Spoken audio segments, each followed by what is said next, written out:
कैसे हो? मैं हूँ आपकी हिंदी की टीचर भारती सरोदे। नमस्ते बच्चों। कोविड-19 के इस मुश्किल दौर ने हमें अपने घरों में रहकर अपना कार्य करने के लिए मजबूर कर दिया है, लेकिन बृहन्मुंबई महानगर पालिका ने आपके लिए इस चैनल के द्वारा पढ़ने का अवसर दिया है। इस चैनल द्वारा आपके लिए वीडियो बनाए जाते हैं जिसमें आपका पाठ, उसका शीर्षक तथा उसके नीचे दिए गए स्वाध्याय सभी दिखाई देंगे, जो आप घर बैठकर ही अपना अध्ययन पूरा कर सकोगे। तो चलिए आज हम एक नए पाठ की ओर जाते हैं। नमस्ते बच्चों, 7वीं कक्षा की सुलभ भारती का आज अभ्यास करेंगे। दूसरी इकाई का बेटी युग यह कविता हमने पढ़ी है। इस कविता का स्वाध्याय अभी पूरा करना है, तो आओ आज बेटी युग इस कविता का स्वाध्याय पूरा करते हैं। आओ सबसे पहले शब्द वाटिका से कुछ शब्द चुन लाते हैं। जो नए शब्द है उनका परिचय कराते हैं। शब्द वाटिका। बेटी युग इस कविता में आए कुछ नए शब्द देखते हैं। अनपढ़ यानी अशिक्षित, इरादा यानी संकल्प, उत्थान यानी प्रगति, कलम इसका मतलब है लेखनी या पेन, गढ़ना इसका मतलब है बनाना या तैयार करना, जाहिर इसका अर्थ है ज्ञात, तरुण यानी युवा, दौर इसका मतलब है समय या काल। देखते कुछ और भी शब्द हैं। नेक जिसका अर्थ है भला या अच्छा, पर्व इसका मतलब है त्योहार, पावन यानी पवित्र, औलाद यानी लोहा, मनन करना इसका अर्थ है विचार करना, शक्ति यानी ताकत या बल, समीक्षा इसका अर्थ है परीक्षण, सयानी यानी समझदार और सुहानी इसका मतलब है सुंदर। तो ये सारे शब्द अब हमने वर्णमाला की तरह तैयार किए हैं। अ से शुरू होकर स तक हमारे शब्द हमने वर्णमाला के अनुसार लगाए हैं। आइए इस कविता में मुहावरा जो आया है वह भी जान लेते हैं। ठान लेना यानी निश्चय करना, तो इसका हम वाक्य में भी प्रयोग करते हैं। हमारी सरकार ने सभी भारतवासियों को शिक्षित करने की ठान ली है। तो देखते हैं आगे का स्वाध्याय। अगला स्वाध्याय है अध्ययन कौशल। इस शीर्षक के अंतर्गत आपको जो स्वाध्याय खुद ही पूरा करना है, अपने विद्यालय के 5वीं से 8वीं तक के कक्षाओं में पढ़ रहे छात्र और छात्राओं की संख्या संयुक्त स्तंभालेख द्वारा दर्शाओ। और यही बात आपके गणित के 7वीं कक्षा के पुस्तक में भी दी गई है। पृष्ठ क्रमांक 51 और 52 इस पृष्ठ पर यह बात आपसे कही गई है। तो जरूर आपके विद्यालय से ये संख्या आपके अध्यापक द्वारा प्राप्त कीजिए और स्तंभालेख में वह दर्शाओ।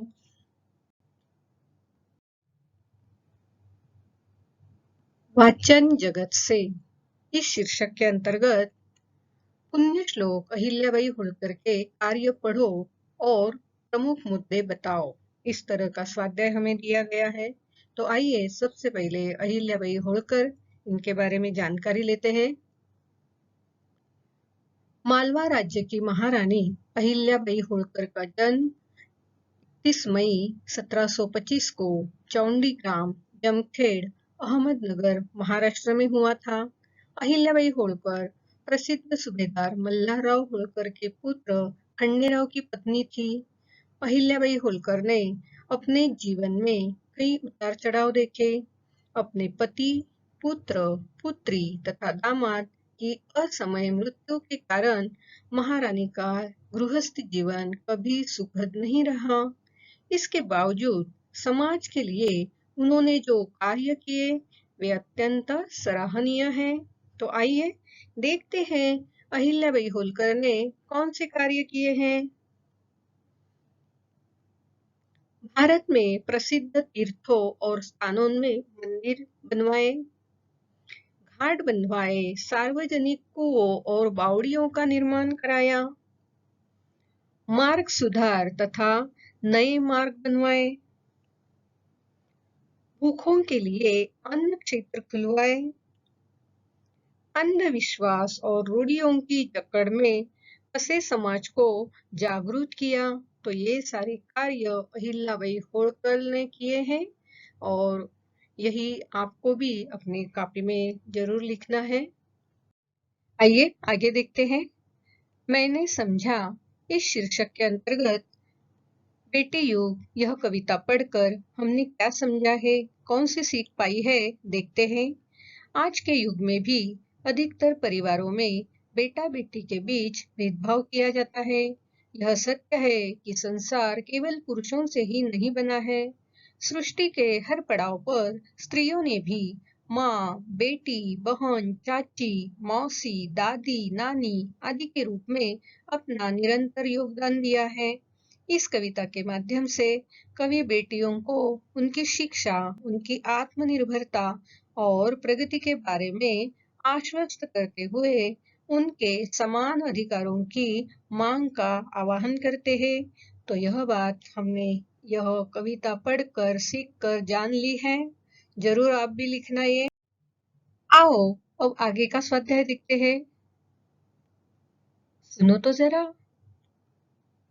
त्योहार मनाने के उद्देश्य की वैज्ञानिकता सुनो और सुनाओ। तो देखते हैं। भारतीय संस्कृति में प्रत्येक त्योहार धार्मिक होने के बावजूद अपने आप में वैज्ञानिक महत्व रखता है। वर्तमान समय में वैज्ञानिकों ने भी प्राचीन काल से चले आ रहे त्योहारों की वैज्ञानिकता सिद्ध की है। जीवन को आनंदमय बनाने के लिए पुण्य कर्म की ओर बढ़ने के साथ साथ ही पर्यावरण का संतुलन बनाए रखने के हेतु त्योहारों का उद्भव और विकास हुआ है। सभी त्योहारों का अपना एक अलग वैज्ञानिक महत्व है। आज हम होली इस त्योहार के पीछे कौन सी वैज्ञानिकता है समझते हैं। होलिका की भस्म या राख को अनाज में डालने से अनाज की कीड़ों से सुरक्षा होती है। होली के रंग जैसे मिट्टी, गोबर का घोल, वनस्पतियों द्वारा बनाए गए रंग होते हैं। इसमें व्यक्ति को बार बार डुबोने से ग्रीष्म ऋतु में होने वाली चर्म रोग, गमोरिया, पित्त के कारण होने वाले रोगों से सुरक्षा होती है। त्योहार के दिन पूरे घर और परिसर की साफ सफाई की जाती है। स्वच्छ वातावरण सभी के लिए लाभदायी होता है। तो आज हमने सिर्फ होली के बारे में जान लिया है। ऐसे हमारे बहुत सारे त्योहार है। हर त्योहार के पीछे इसी तरह कोई ना कोई वैज्ञानिकता छिपी हुई है। आप जरूर उसकी जानकारी लेना है। आइए अब आगे का स्वाध्याय देखते हैं। जरा सोचो, लिखो, क्या लिखना है हमें। देखो तो, तुम्हें रुपए भरा बटुआ मिल जाए तो सोचो तो, सच में अगर तुम्हें ऐसा कोई रुपए भरा बटुआ मिल जाए तो क्या करना चाहिए। अगर मुझे रुपए भरा बटुआ मिल जाए तो मेरे मन में सबसे पहले ये विचार आएगा कि उस बटुए का मालिक भी अपने बटुए को तलाश रहा होगा।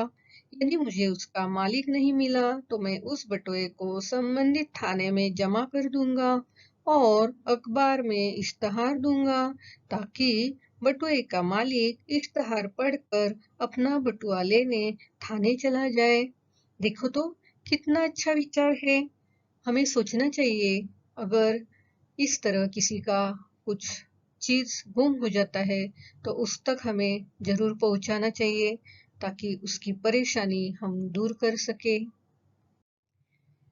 आइए अब अगला स्वाध्याय देखते हैं। स्वयं अध्ययन इस शीर्षक के अंतर्गत हमें कुछ अलग सा स्वाध्याय दिया है। स्त्री शिक्षा का इन पर क्या प्रभाव पड़ता है, लिखो। स्वयं, परिवार, समाज और देश, इन सभी पर स्त्री शिक्षा का क्या परिणाम होता है, आइए देखते हैं। एक बेटी शिक्षित होती है तो वह शिक्षा का उपयोग अपने पूरे पूरे परिवार को साक्षर बनाने और उसके हित के लिए करती है। स्त्री शिक्षित होगी तो वह अपने घर की समस्याओं के समाधान स्वयं कर सकती है। स्त्री की शिक्षा गरीबी पर नियंत्रण करने का एक प्रभावी उपाय है। संतान की पहली गुरु तो उसकी माँ ही होती है। स्त्री शिक्षा का असर स्वयं उस पर साथ साथ परिवार, समाज और देश की प्रगति पर पड़ेगा। सावित्रीबाई फुले, कल्पना चावला जैसी स्त्रियों का योगदान स्त्री शिक्षा के प्रभावी योगदान का सर्वोत्तम उदाहरण है। इनके कार्यों के पीछे इनकी शिक्षा का महत्व है। संक्षेप में यह कह सकते हैं कि यदि स्त्री शिक्षित होगी तो वह अपने साथ ही परिवार, समाज और देश के विकास में संपूर्ण और महत्वपूर्ण योगदान दे सकती है। तो समझ में आया बच्चों? आइए स्त्री शिक्षा के और भी कुछ परिणाम यहाँ हम देखते हैं। परिवार, अगर स्त्री शिक्षित हो तो वह अपने परिवार को सही गलत बातों में अपनी राय देकर अहम फैसलों पर अपना योगदान कर सकती है और शादी होने पर वह अपने बच्चों को भी अच्छी शिक्षा दे सकती है। समाज, अगर हमारे समाज में स्त्री के पास शिक्षा हो तो वह डॉक्टर, इंजीनियर, शिक्षक और दूसरे पदों पर कार्यरत होकर समाज को आगे बढ़ाने में अपना योगदान कर सकती है। देश लगातार उन्नति की ओर बढ़ता है जहां पर स्त्री शिक्षित होती है। स्त्री अगर शिक्षित हो तो वह सही गलत में अंतर कर सकती है और अपना विकास भी कर सकती है। तो इस तरह स्त्री शिक्षा को यहाँ अधोरेखित किया है। इसीलिए सभी बेटियों को पढ़ाना चाहिए। यह बात आप जरूर ध्यान में रखना। आओ अब अगला स्वाध्याय देखते हैं। विचार मंथन इस शीर्षक के अंतर्गत बेटी बचाओ बेटी पढ़ाओ इस विषय पर हम विचार करेंगे। बेटी बचाओ बेटी पढ़ाओ यह एक सरकारी योजना है जो 22 जनवरी 2015 को शुरू की गई। इस घोष वाक्य से ही योजना का आशय स्पष्ट हो जाता है। बेटी बचाना अर्थात बेटों के साथ साथ बेटियों को भी जीने का अधिकार दिया जाए और पढ़ लिख कर स्वयं की प्रगति करने का सुअवसर देना चाहिए। यह योजना बनाने का मुख्य उद्देश्य बेटियों के अस्तित्व को बचाना है, किंतु इसके साथ कुछ अन्य उद्देश्य भी हैं। आइए देखते हैं और उद्देश्य क्या है। बालिकाओं को संरक्षित और सशक्त करना, जनसंख्या के आधार पर स्त्री पुरुष संख्या को समान करना, बालिकाओं की शिक्षा सुनिश्चित करना, बालिकाओं की शिक्षा, नौकरी, व्यवसाय व अन्य क्षेत्रों में समानता का अधिकार देना। इस तरह बेटी बचाओ बेटी पढ़ाओ यह योजना समानता के मूल्य को बढ़ावा देना और समाज में जागरूकता लाने के लिए कार्य कर रही है। आप भी इस योजना के बारे में जरूर और भी जानकारी पाओ और अपनी कॉपी में लिख लो। आओ अब अगला स्वाध्याय देखते हैं। सदैव ध्यान में रखो, स्वयं को बदलो समाज बदलेगा। समाज को बदलना है तो हमें क्या करना चाहिए, आइए देखते हैं। परिवर्तन प्रकृति का नियम है और सृष्टि की नवीनता के लिए यह बेहद जरूरी भी है। कुछ परिवर्तन शाश्वत होते हैं जिन पर चाह कर भी हमारा वश नहीं चल सकता, जैसे कि मौसम का बदलना, बारिश का होना या ना होना, सूरज का उगना और ढल जाना। तो कुछ परिवर्तन बेहद मानवीय किस्म के होते हैं जिन्हें मानव चाहकर बदल सकता है। यह उसके वश में होता है, जिसमें उसके व्यक्तिगत स्वभाव से लेकर तमाम नवीन आविष्कार व भौतिक परिवर्तन शामिल है। हम यह तो चाहते हैं कि दूसरे लोग हमारे हिसाब से बदल जाए, परंतु हम खुद को नहीं बदलते। हम दूसरे से इज्जत, स्वागत और प्यार तथा वफादारी तो पूरी मात्रा में चाहते हैं, परंतु खुद को उनकी अपेक्षाओं पर कितना खरा साबित कर रहे हैं, इस बात का मूल्यांकन कभी नहीं करते हैं। तो आओ शुरुआत करते हैं, खुद से करते हैं। पहले स्वयं को बदलो, फिर समाज ही अवश्य बदलेगा। ये अगला स्वाध्याय देखते हैं। कविता की पंक्तियां पूरी करो। बेटी युग में और आगे लिखा है गढ़ेंगे, तो बीच की जो लाइनें हैं वो हमें लिखनी है। बेटी युग में उत्थान पर्व है, इसके बीच की जो लाइनें हैं वो हमें लिखनी है। तो आओ देखते हैं कौन सी लाइनें हैं बीच में। बेटी युग में बेटा बेटी सभी पढ़ेंगे सभी बढ़ेंगे, फौलादी ले नेक इरादे खुद अपना इतिहास गढ़ेंगे। बेटी युग सम्मान पर्व है, पुण्य पर्व है, ज्ञान पर्व है, सब सबका सम्मान करे तो जन जन का उत्थान पर्व है। तो इस तरह ये स्वाध्याय हमने पूरा कर दिया है। जानकारी लिखो, इस शीर्षक के अंतर्गत हमें बेटी पर्व इस बारे में जानकारी लिखनी है। बेटी पर्व अर्थात बेटियों के सम्मान का पर्व। समाज में बेटियों के प्रति नकारात्मक विचारों को खत्म करने का प्रयास ही है बेटी पर्व। आज भी समाज में शिक्षित अशिक्षित सभी वर्गों द्वारा बेटे बेटियों में भेदभाव किया जाता है। कभी खान पान की वस्तुओं में भेदभाव, तो कभी खेल खिलौने में भी भेदभाव किया जाता है। कभी शिक्षा पाने में, तो कभी नौकरी व्यवसायों में भी भेद किया जाता है। घर गृहस्थी के काम सिर्फ बेटियों को ही दिए जाते हैं, बेटों को इन कामों से छूट दी जाती है। इस तरह की समस्याओं का समाधान करने के लिए और समाज के लोगों में बेटा बेटी के प्रति एक समान दृष्टिकोण विकसित करने का प्रयास ही बेटी पर्व है। आया समझ में? ये सब बातें आप ध्यान में रखना और लिखना।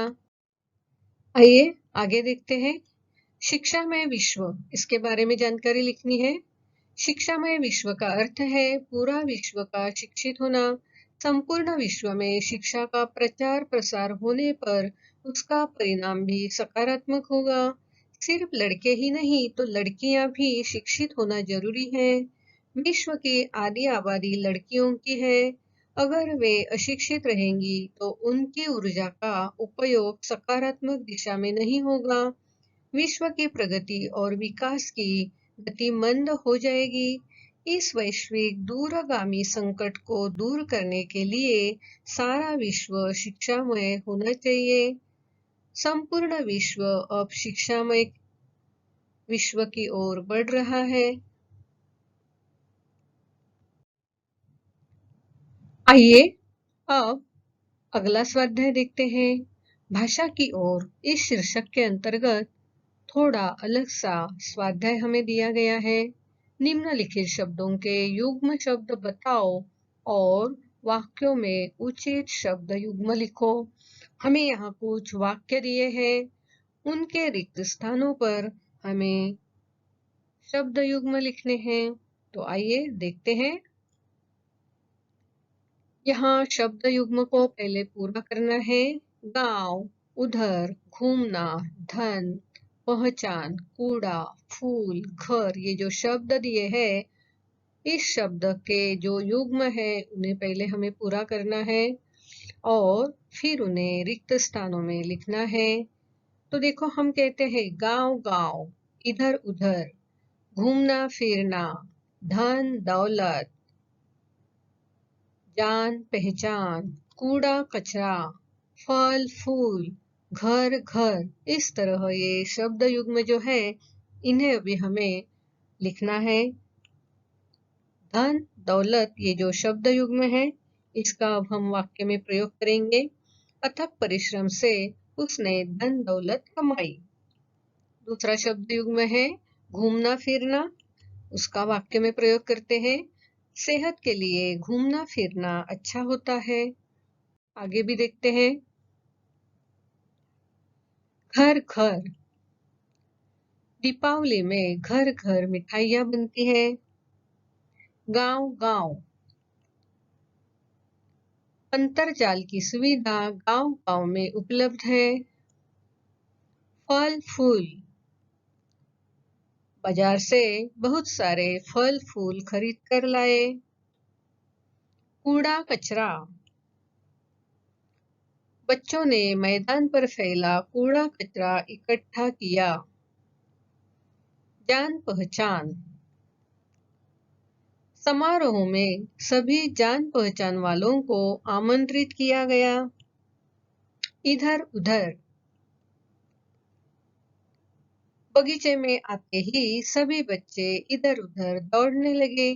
तो इस तरह रिक्त स्थानों में हमने शब्द युग्म लिख दिए हैं।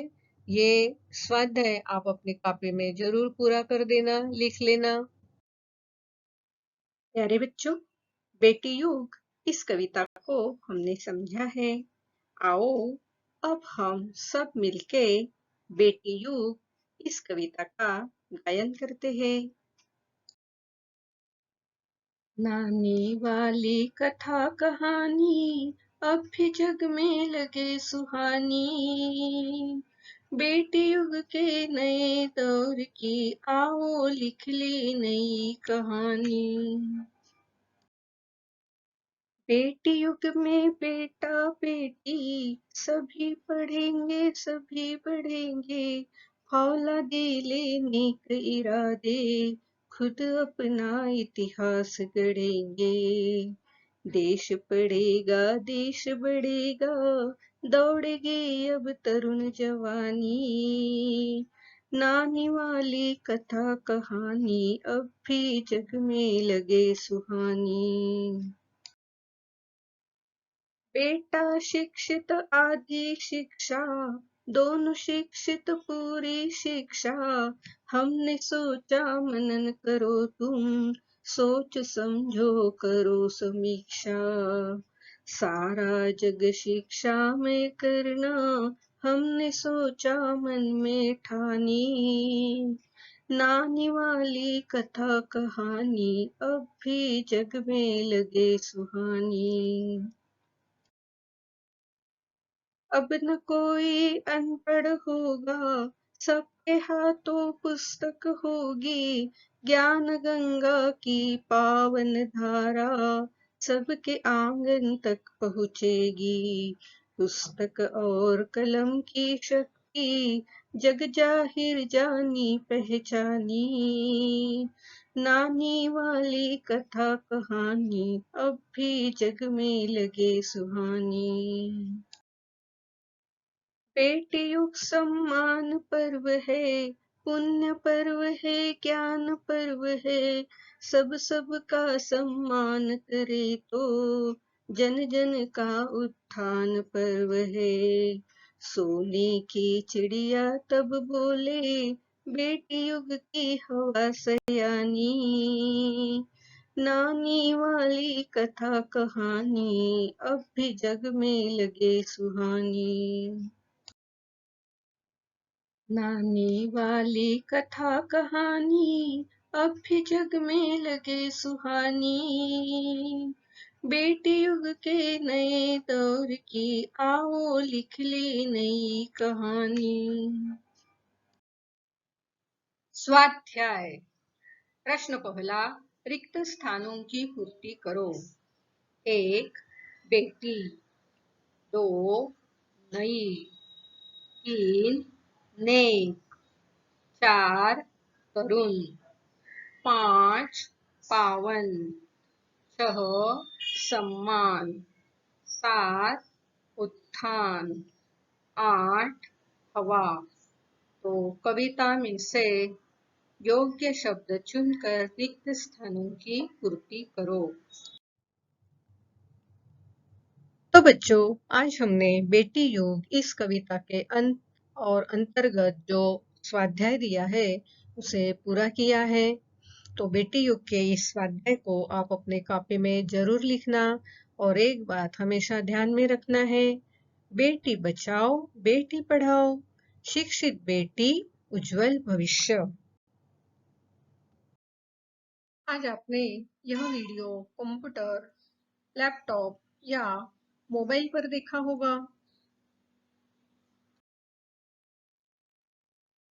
वीडियो के अंत में इस तरह का एरो दिखाई देगा। इस एरो को आपको क्लिक करना है। एरो को क्लिक करते ही आपके सामने डिस्क्रिप्शन बॉक्स खुल जाएगा। इसमें आपकी कक्षा, विषय, घटक तथा टीचर का नाम दिया हुआ है और उसके नीचे जो वीडियो आपने देखा है उस पर आधारित कुछ प्रश्न दिए होंगे, जिसके उत्तर आपको अपनी कॉपी में लिखना है। और हाँ, यहाँ आपके लिए एक लिंक दी हुई है। इस लिंक को आपको क्लिक करना है। इस लिंक को क्लिक करते ही आपके सामने गूगल फॉर्म खुल जाएगा। इस तरह गूगल फॉर्म जो सर्वे या फीडबैक फॉर्म है आपके सामने खुल जाएगा। इस फॉर्म को भर देना और हाँ, अंत में इस फॉर्म के सबमिट का जो बटन है उसे क्लिक करना।